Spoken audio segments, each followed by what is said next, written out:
نحمده ونستعينه ونستغفره ونؤمن به ونتوكل عليه ونعوذ بالله من شرور أنفسنا ومن سيئات أعمالنا من يهده الله فلا مضل له ومن يضلل فلا هادي له وأشهد أن لا إله إلا الله وحده لا شريك له وأشهد أن محمدا عبده ورسوله أرسله بالحق بشيرا ونذيرا بين يدي الساعة من يطع الله ورسوله فقد رشد ومن يعصهما فإنه لا يضر إلا نفسه ولا يضر الله شيئا أما بعد فإن خير الحديث كتاب الله وخير الهدي هدي محمد صلى الله عليه وسلم وشر الأمور محدثاتها وكل محدثة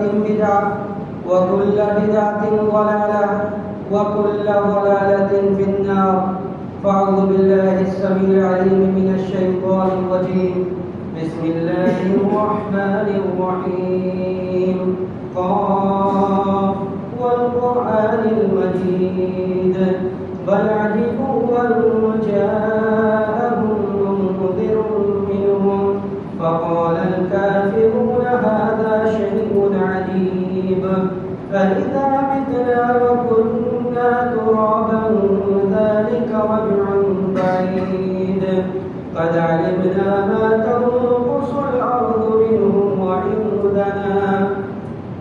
وعندنا كتاب حفيظ بل كذبوا بالحق لما جاءهم فهم في أمر مريج أفلم ينظروا إلى السماء فوقهم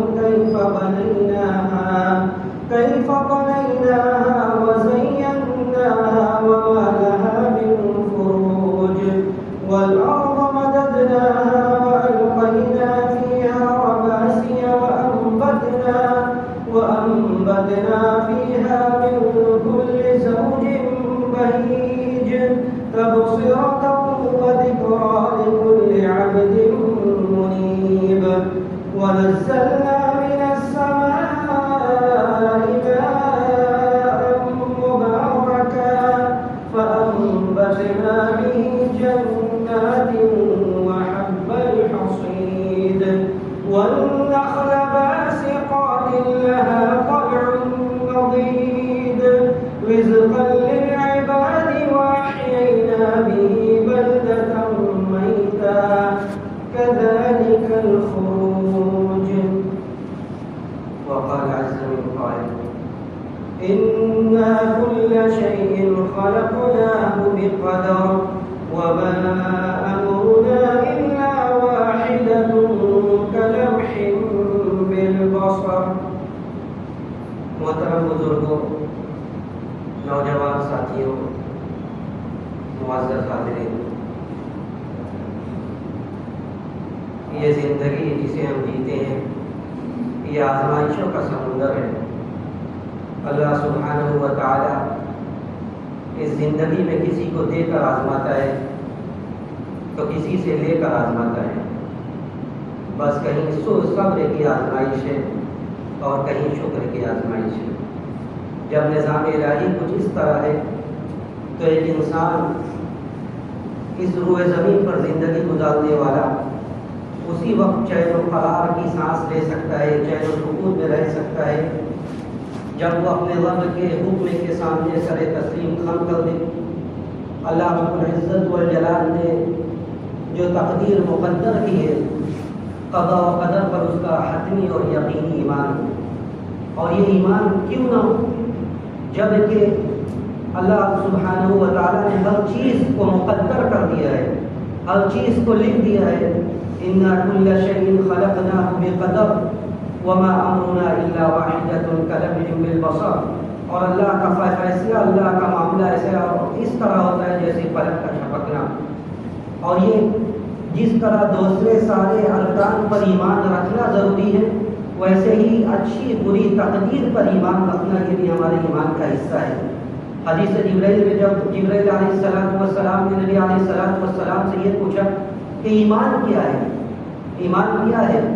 آپ نے بیان فرمایا الایمان ان تؤمن باللہ وملائکتہ وکتبہ ورسلہ وتؤمن بالقدر خیرہ وشرہ. جس طرح اس بات پر ہمارا عقیدہ اور ایمان ہونا چاہیے کہ اللہ سبحانہ و تعالیٰ اپنی ذات و صفات کے ساتھ یکتا اور منفرد ہے، ہم اس کے اوپر عقیدہ اور ایمان رکھتے ہیں. اسی طرح ہمارا اس بات پر عقیدہ اور ایمان ہے کہ رسولوں کو اللہ سبحانہ و تعالیٰ نے اس زمین پر بھیجا، کتابوں کو نازل کیا. اسی طرح ہمارا اس بات پر بھی عقیدہ اور ایمان ہونا چاہیے کہ اچھی اور بری تقدیر یہ اللہ رب العزت والجلال نے مقدر کر دیا ہے.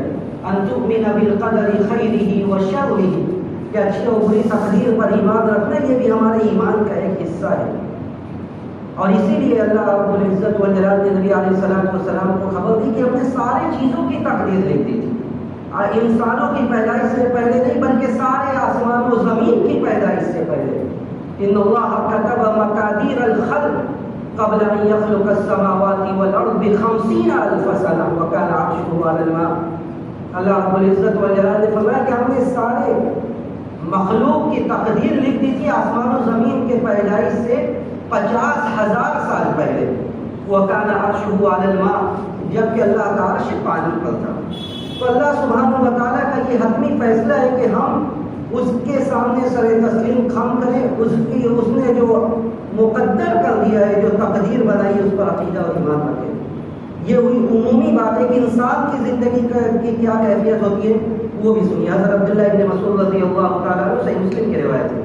حضرت عبداللہ ابن مسعود کہتے ہیں کہ اخبرنا الصادق المصدوق صلی اللہ علیہ وسلم، مجھے اللہ کے رسول صلی اللہ علیہ وسلم نے یہ خبر دی کہ ان احدکم یجمع خلقه فی بطن امه 40 یوما نطفہ ثم يكون علقة مثل ذلك ثم يكون مضغة مثل ذلك، کہ ہر آدمی جب رحم مادر میں رحم حمل قرار پاتا ہے تو 40 دنوں تک وہ نطفے کی شکل میں ہوتا ہے، پھر خون کا لوتھڑا بنتا ہے، پھر گوشت کا لوتھڑا بنتا ہے، پھر اللہ رب العزت والجلال اس میں روح پھونکتا ہے، فرشتے کو بھیجتا ہے. ثم يبعث الله إليه ملكا، فرشتے کو بھیجتا ہے. کس لیے بھیجتا ہے؟ فرشتے کو اس لیے بھیجتا ہے یکتب عملہ واجلہ ورزقہ وشقی وسعید. اللہ رب العزت والجلال اس لیے بھیجتا ہے تاکہ وہ 4 باتیں جا کر لکھے. وہ لکھ دیتا ہے کہ اس کی زندگی کتنی، اللہ سبحانہ و تعالیٰ نے یہ سانسیں لکھی ہے کب تک انسان کو جینا ہے، اس کو روزی کتنی ملے گی، جتنی لکھ دی ہے اتنی مل کر رہے گی. لن تموت نفس حتی تستکمل رزقها واجلہ، کوئی کسی آدمی کو اس وقت تک موت نہیں آ سکتی جب تک آخری لقمہ نہ کھائے.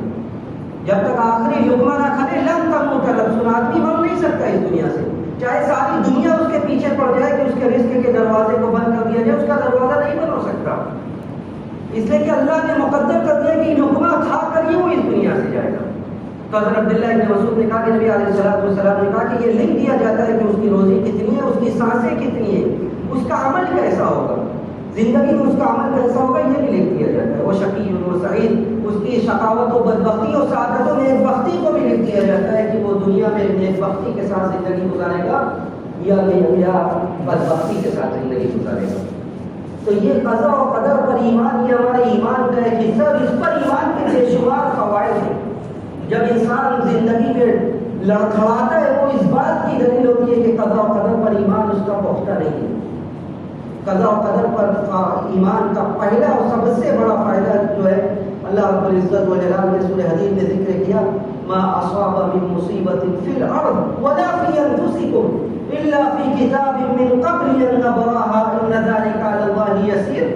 کہ جو بھی اس روئے زمین پر یا ہمارے اپنے نفسوں میں جانوں میں جو بھی مصیبت آ رہی ہے، جو بھی تغیرات برپا ہو رہا ہے، یہ تو اللہ تعالیٰ نے اس کے پیدائش سے کافی پہلے لکھ دیا تھا لوح محفوظ میں، کتاب میں، تقدیر میں لکھ دیا تھا. ان ذلک علی اللہ یسیر، یہ تو بڑی آسان بات ہے. اللہ کا کیوں لکھ دیا تھا، وجہ کیا تھی؟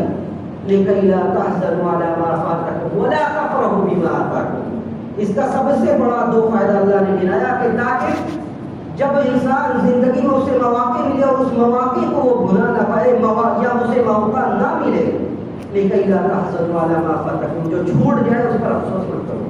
جب یہ انسان کا عقیدہ اور ایمان قضا و قدر پر ہوگا، زندگی میں جو مواقع چھوٹ گئے، رزق کے دروازے بند ہو گئے، مسائل و حالات بڑے در پہ آ رہے ہیں، لا تحزنوا علی ما فاتکم، جو چھوٹ گیا اس پر افسوس مت کرو. اور جب مل گیا ولا تفرحوا بما آتاکم، جب جو مل گیا اس پر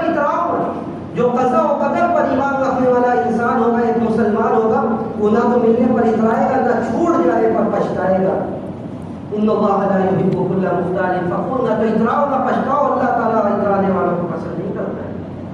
اللہ سبحانہ و تعالیٰ شیخی بڑھانے والے اترانے والوں کو پسند نہیں کرتا ہے۔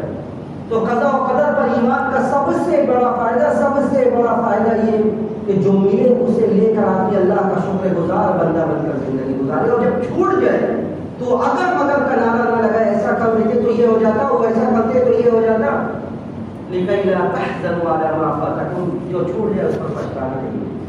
دوسرا فائدہ، جب انسان قضاء و قدر پر عقیدہ اور ایمان رکھتا ہے تو اسے اس بات پر پختہ یقین ہوتا ہے کہ جو چھوٹ گیا ہے موقع، اگر آج حالات سازگار نہیں ہے، تو ایک وقت ایسا آئے گا جب اس سے بہتر اللہ رب العزت والجلال کی جانب سے دیا جائے گا۔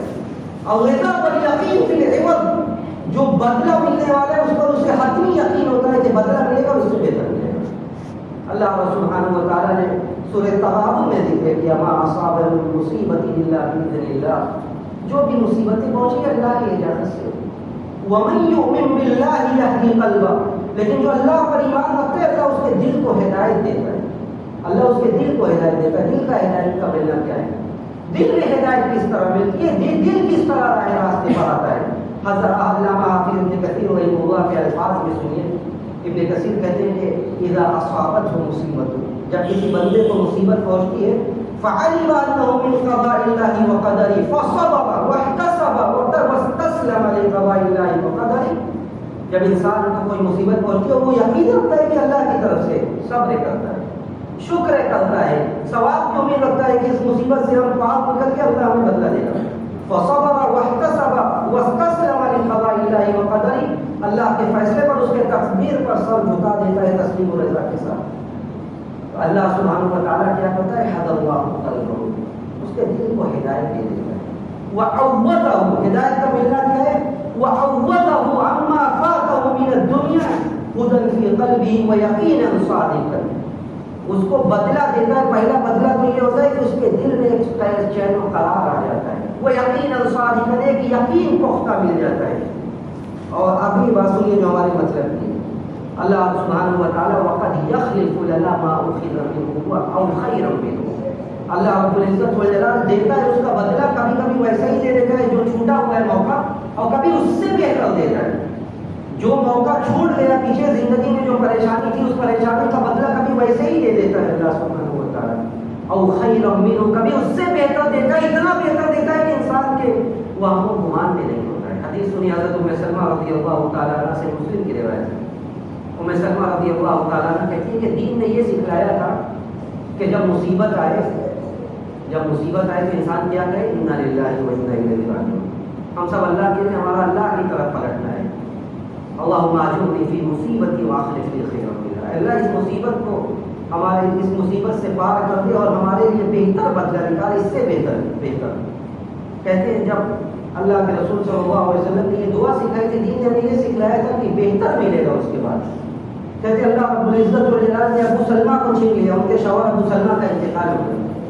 کہتے ہیں میں نے سوچا کہ ابو سلمہ کے انتقال کے بعد اس سے بہتر مجھے کون ملنے والا ہے، یعنی ابو سلمہ جو ان کے شوہر تھے، کہتے ہیں ابو سلمہ کا انتقال ہو گیا تو ابو سلمہ سے بہتر کون ملنے والا تھا، میں اسی سوچ میں تھی۔ اللہ رب العزت والجلال کا کرم دیکھیے، ابو سلمہ کی زوجیت سے نکال کر، ابو سلمہ کا انتقال ہوا اور ابو سلمہ کی زوجیت سے نکال کر ساری امت کی ماں بنا کر آپ کو دنیا والوں کے سامنے پیش کر دیا۔ سرکار دو عالم صلی اللہ علیہ وسلم کو آپ کا سر کا تاج بنا دیا۔ آپ کو کس کی زوجیت میں دیا؟ نبی علیہ السلام کو سلام کی زوجیت میں دیا۔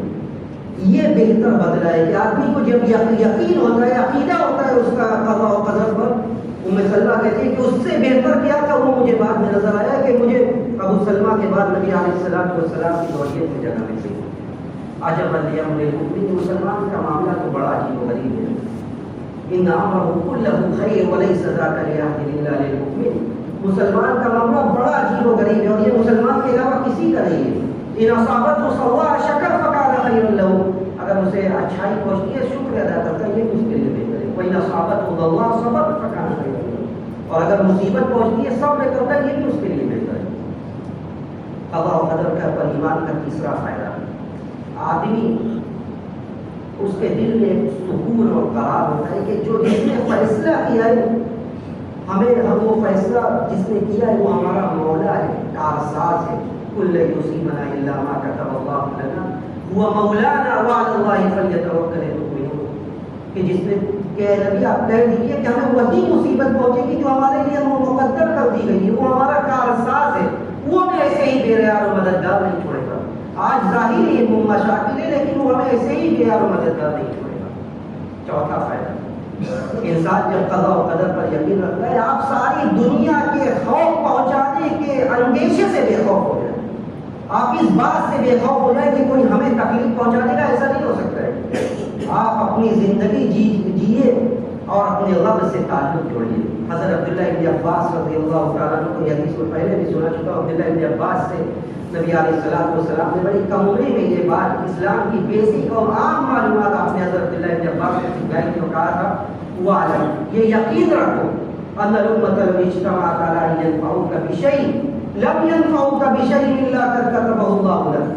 یہ یقین رکھو کہ ساری دنیا مل کر تمہیں کوئی فائدہ پہنچانا چاہے تو وہی فائدہ پہنچا سکتی جو آپ کے لیے لکھ دیا گیا ہے. وَاعْلَمْ، اور یہ بھی یقین رکھو کہ اب وہ ان الامۃ لو اجتمعت علی ان يضروک بشیء لم يضروک بشیء الا قد کتبہ اللہ علیک رفعت الاقلام وجفت الصحف.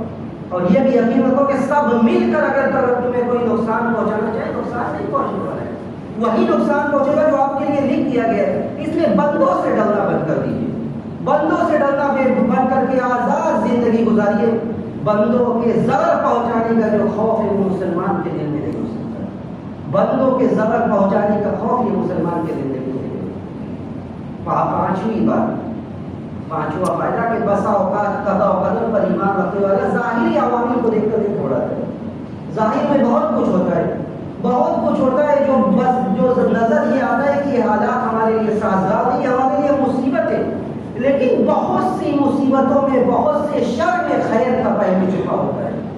بہت سے شر میں خیر کا پہلو چھپا ہوتا ہے.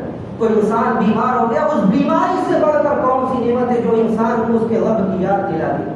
اس بیماری سے بڑھ کر کون سی نعمت ہے کہ اسے اپنے رب کی یاد آ جائے. یہ بیماری باعث زحمت نہیں بلکہ باعث برکت ہے. کساد بازاری تجارتی مندی اگر اسے اپنے رب کی یاد دلا دے تو یہ بہت بڑی نعمت ہے. عسى ان تكرهوا شيئا وهو خير لكم وعسى ان تحبوا شيئا وهو شر لكم. کوئی بڑی بات نہیں ہے کہ ہم جو چیز جسے ہم پسند کرتے ہیں وہ ہمارے لیے بہتر نہ ہو اور جسے ہم نہیں پسند کرتے وہ ہمارے لیے بہتر ہو. اور نبی علیہ الصلوۃ والسلام کی زندگی سے، تاریخ سے یہ بات ثابت ہے کہ جب جو چیزیں ظاہر میں اچھی نہیں لگتی تھی وہی چیزیں اچھی ثابت ہوئی. فتح مکہ سے پہلے صلح حدیبیہ کا موقع ہے. صلح حدیبیہ کے موقع پر جب معاہدہ ہونے لگتا ہے، جب عہد و پیمان لکھا جانے لگتا ہے تو مسلمانوں کے لیے کون سی ایسی بات تھی کہ ان کو جھوک کر عہد و پیمان کرنا پڑ رہا ہے. حضرت عمر جیسے جلیل القدر صحابی آ کر نبی علیہ السلام سے کہتے ہیں کہ السنا هذا على الحق، السنا على الحق، کہ ہم حق پر نہیں ہیں، وہ علی الباطل، اور وہ باطل پر نہیں ہیں. الیس قتلانا فی الجنہ وقتلاهم فی النار، کہ ہمارے شہداء جنت میں نہیں ہیں، ان کے شہداء جہنم میں نہیں ہیں. اور یعنی اپنے غصے کا اظہار کرتے ہیں کہ وجہ کیا ہے، کیوں ہم جھوک کر عہد و پیمان کر رہے ہیں. نبی علیہ السلام حضرت عمر کی بات سنتے اس کے بعد کہتے ہیں یا ابن الخطاب، یا ابن الخطاب انی رسول اللہ ان اللہ لا یضیعنا، میں اللہ کا رسول، اللہ سبحانہ و تعالیٰ میں ضائع نہیں کرے گا. حضرت عمر کو پھر بھی تسلی نہیں ہوتی. حضرت ابوبکر کے پاس آتے ہیں السنا علی الحق، کیا ہم حق پر نہیں ہیں، کیا وہ لوگ باطل پر نہیں ہیں، کیا ہمارے شہداء جنت میں نہیں جائیں گے، ان کے مقتولین جہنم میں نہیں جائیں گے. حضرت ابوبکر کہتے ہیں کہ هو رسول، انه هو رسول اللہ، وہ اللہ کے رسول ہے، اللہ سبحانہ و تعالیٰ انہیں اور ہمیں ضائع نہیں کرے گا. اس کے بعد اللہ سبحانہ و تعالیٰ آیت نازل کرتا ہے انا فتحنا لک فتحا مبینا، ہم نے آپ کو کھلا فتح دی. یہ کون سی فتح تھی؟ یہ وہ فتح تھی جس نے فتح مکہ کا راستہ کھول دیا. اس کے بعد فتح مکہ کا وہ عظیم دن آیا جب جو فوج در فوج لوگ اسلام میں داخل ہونے لگے. تو ظاہر میں ایسا لگ رہا تھا کہ یہ مسلمانوں کے لیے کیا ہے، کیوں ہم جھوک کر عہد و پیمان کر رہے ہیں. لیکن اللہ نے بشارت دی کہ انا فتحنا لک فتحا مبینا، ہم نے کھلا فتح دی. اور یہ فتح کیا تھی آگے چل کے کچھ سالوں کے بعد یہ واضح ہو گیا. اس کے برعکس غزوہ حنین کا موقع ہے. غزوہ حنین کا موقع ہے. ظاہری اسباب بڑے مسلمانوں کے فیور میں سازگار ہیں. اب بہت زیادہ ہتھیار تعداد سب زیادہ ہے. اللہ نے فرمایا اللہ کو یہ ادا پسند نہیں ہے. وَيَوْمَ حُنَيْنٍ إِذْ أَعْجَبَتْكُمْ كَثْرَتُكُمْ وَلَمْ تُغْنِ عَنكُمْ شَيْئًا وَضَاقَتْ عَلَيْكُمُ الْأَرْضُ بِمَا رَحُبَتْ ثُمَّ وَلَّيْتُمْ مُدْبِرِينَ. حنین کے دن اذ اعجبتکم کثرتکم، جب تمہاری کثرت نے تمہیں عجب پسندی میں مبتلا کر دیا، تمہیں غرور میں ڈال دیا. فلم تغنی عنکم شیئا، یہ چیز تمہارے کوئی کام نہ آئی. ثم ولیتم مدبرین، پیٹ پھیر کے بھاگنے لگے تم. پھر اللہ تعالیٰ نے سکون و اطمینان کو نازل کیا، فرشتوں کے ذریعے مدد کی. ظاہری اسباب کیا تھے؟ ظاہری اسباب تو بہت بہتر تھے. ظاہری اسباب بہت بہتر تھے کہ مسلمانوں کے لیے آج تعداد بھی ہے، آج ظاہری اسباب بھی ہے جنگ کے، لیکن ایسا کچھ نہیں ہوا جو ہمیں نظر آ رہا تھا. تو آج حالات جیسے بھی ہوں، ان حالات سے ڈر کر اور خوف کھا کر ایک مسلمان زندگی نہیں گزار سکتا. نہ تو اسے نا امید ہونے کی ضرورت ہے. شیطان تو یہ چاہتا ہے، شیطان یہ چاہتا ہے، یہ اس کا حربہ ہے کہ ہم اپنے رب سے نا امید ہو جائیں. ہم اپنے رب سے نا امید ہو کر نا امیدی والے باتیں کریں. لا تیأسوا من روح اللہ، اللہ کی رحمت سے نا امید نہ ہو. اللہ کی رحمت ہمارے لیے ہر حال میں شامل ہے. بس ضرورت اس بات کی ہے کہ ہم اللہ کے سامنے جھکیں. اللہ یہی چاہتا ہے کہ ہم قضاء و قدر پر ایمان رکھیں، اللہ کے سامنے اپنی فریاد رکھیں. جو ہماری ضرورت ہے ہم اس ضرورت کو رکھیں، جس طرح مطلوب ہے اس طرح رکھیں. روئے گڑ گڑائے اپنے زندگی کے حالات کو بدلیں، اپنے شب و روز کے جو معمولات ہیں اس کو بدلیں. ہم نے کتنا سیکھا حالات سے، یہی حالات ہمیں سکھانا چاہتا ہے. غزوہ بدر کا موقع ہے. اللہ کے رسول صلی اللہ علیہ وسلم کس طرح قضاء و قدر پر ایمان کے ساتھ اسباب کو اختیار کرنے کے ساتھ ساتھ آپ اپنے رب کے سامنے کس طرح رو رہے ہیں، فریاد کر رہے ہیں. اگر اللہ سبحانہ و تعالیٰ چاہتے تو ایسے ہی مدد کر دیتا، ایسے ہی مسلمان فتح پا جاتے. لیکن جنگ ہوئی. نبی علیہ السلام کو جب یہ خبر ملی کہ 313 کے مقابلے میں 1000 کا لشکر ہے، رات کا وہ آخری پہر ہے، اللہ سبحانہ و تعالیٰ کے سامنے دعا کر رہے ہیں. الفاظ دیکھیے کہ اللہم انجز لی ما وعدتنی، اللہم انجز لی ما وعدتنی، اللہم آتی ما وعدتنی. اے اللہ جو تو نے وعدہ کیا اسے پورا کر دے، جو وعدہ کیا ہے تو نے ہم سے اس وعدہ کو مکمل کر دے. اللہم ان تہلک هذه العصابۃ من اہل الاسلام لا تعبد فی الارض. اے اللہ اگر آج کے دن مسلمانوں کا یہ گروہ ہلاک ہو گیا، لا تعبد فی الارض، پھر اس روئے زمین پر اللہ کی عبادت نہیں کی جائے، پھر اس روئے زمین پر اللہ کی عبادت نہیں کی جائے. کہ آپ اس طرح رو کر مانگ رہے تھے، دعا کر رہے تھے، ہم کا سقط رہ جا، یہاں تک کہ آپ کی چادر گر جاتی ہے. حضرت ابوبکر پیچھے سے آتے کہتے کفا کا مناشدت ربک. اے اللہ کے رسول آپ کا اپنے رب سے گریہ اوزاری کرنا کافی ہے، بس کیجیے. اللہ سبحانہ و تعالیٰ 313 کو فتح دے دیتا ہے. ظاہری اسباب کیا تھے؟ ظاہری اسباب تو یہ تھے کہ مسلمانوں کی شکستیں ہوں، لیکن ضرورت اس بات کی تھی کہ اللہ کے رسول صلی اللہ علیہ وسلم نے امتیوں کو سکھلایا کہ اللہ سبحانہ و تعالیٰ یہی چاہتا ہے قضاء و قدر پر ایمان و اسباب کو اختیار کیا جائے، لیکن مولا کے سامنے جھکا جائے، مانگا جائے، حالات کا رونا رو کر اس کے سامنے اپنے زندگی کے بدلنے کا وعدہ کیا جائے کہ ہم بدل کر زندگی گزاریں گے. اپنے شب و روز کو ہم جس طرح جیتے تھے وہ ایسے نہیں جیتے. ہم اللہ رب العزت و جلال سے یہی دعا کرتے ہیں کہ بار الہ تو قضاء و قدر پر ہمارے ایمان کو پختہ کر دے. بار الہ جو حالات ہیں ان حالات کو تو بہتر سے بہتر تر کر دے. ہمیں جو بے روزگار ہے تو برسر روزگار کر دے، جو بیمار ہے تو ان کی بیماری سے شفا کامل عاجل نصیب فرما. جو اس دنیا سے چلے گئے بار الہ تو کروڑ جنت نصیب فرما. جب ہمارا اس جان فانی سے جانے کا وقت آئے تو ہمیں اس بات کی توفیق دے کہ ہمارا آخری کلمہ صبح سے چلنے والا تیرا کلمہ کرنا ہے. توحید ہو. وآخر دعوانا الحمد للہ رب العالمین.